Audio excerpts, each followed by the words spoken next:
যমুনা অভিমুখে লং মার্চের ডাক দিয়েছেন স্বতন্ত্র ইবতেদায়ী মাদ্রাসার শিক্ষকরা। বেলা ২টায় লং মার্চ শুরুর কথা জানিয়েছেন তারা। রোববার জাতীয় প্রেস ক্লাবের সামনে ২১তম দিনের অবস্থান কর্মসূচিতে শিক্ষক নেতারা বলেন, জাতীয়করণের দাবি না মেনে সরকার দেশের লক্ষ লক্ষ ইবতেদায়ী মাদ্রাসার শিক্ষকদের অবহেলা করছেন।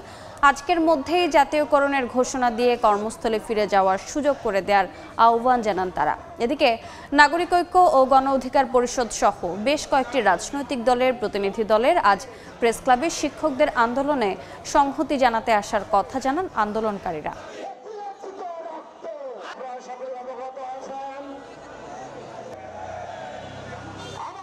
আজকে আমার বয়স ৭৮ বছর, বিনা বেতনে আমি চাকরিতে চলে গেছি, অবসরে চলে গেছি। আমি ছেলে মেয়ে নিয়ে খুব কষ্টের ভিতরে বসবাস করতেছি। আমরা আজকে ৪০ বছর পর্যন্ত অবহেলিত, বিল নাই, বেতন নাই, ভিক্ষুকের জাতির মতো আমরা দাঁড়ে দাঁড়ে বিলের বেতনের জন্য ঘুরতেছি।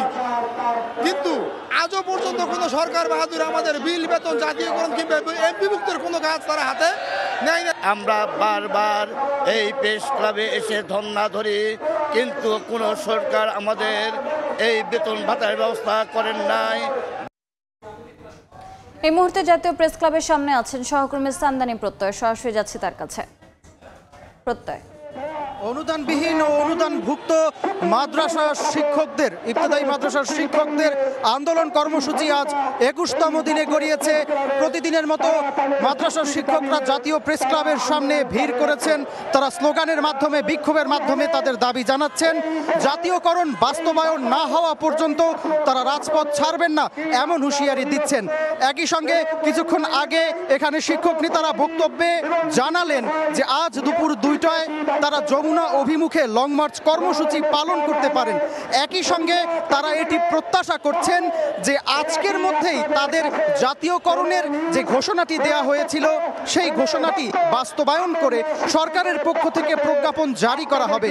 দর্শক, আপনারা জানেন এর আগে গেল ২৮ জানুয়ারি ২০২৫ তারিখে বাংলাদেশ মাদ্রাসা শিক্ষা বোর্ড থেকে স্বীকৃতিপ্রাপ্ত অনুদানভুক্ত, অনুদানবিহীন এসব ইবতেদায়ী মাদ্রাসাগুলোকে জাতীয়করণ করা হবে এমন একটি ঘোষণা সরকারের পক্ষ থেকে দেয়া হয়েছিল। তবে সেই ঘোষণার দীর্ঘদিন পেরিয়ে গেলেও সেই ঘোষণাটি বাস্তবায়িত না হওয়ায় তখন থেকেই কিন্তু শিক্ষকরা এই প্রেস ক্লাবের সামনে অবস্থান কর্মসূচি পালন করে যাচ্ছেন।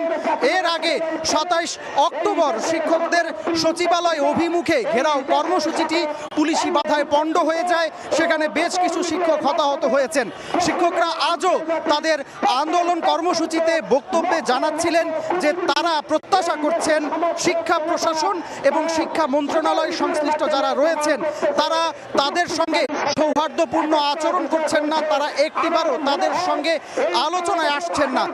এখানে শিক্ষক প্রতিনিধিরা তাদের বক্তব্যে জানাচ্ছিলেন আজ দুপুর নাগাদ নাগরিক ঐক্য এবং গণ অধিকার পরিষদের একটি রাজনৈতিক দল এখানে আসতে পারেন এবং একই সঙ্গে এনসিপি এবং জামায়াত সহ বেশ কয়েকটি রাজনৈতিক দল শিক্ষকদের এই আন্দোলনে ইতিমধ্যে সংহতি জানিয়েছেন। শিক্ষকদের আন্দোলন কর্মসূচি থেকে এই ছিল আমার কাছে সবশেষ। সরাসরি যুক্ত ছিলাম জাতীয় প্রেস ক্লাবে।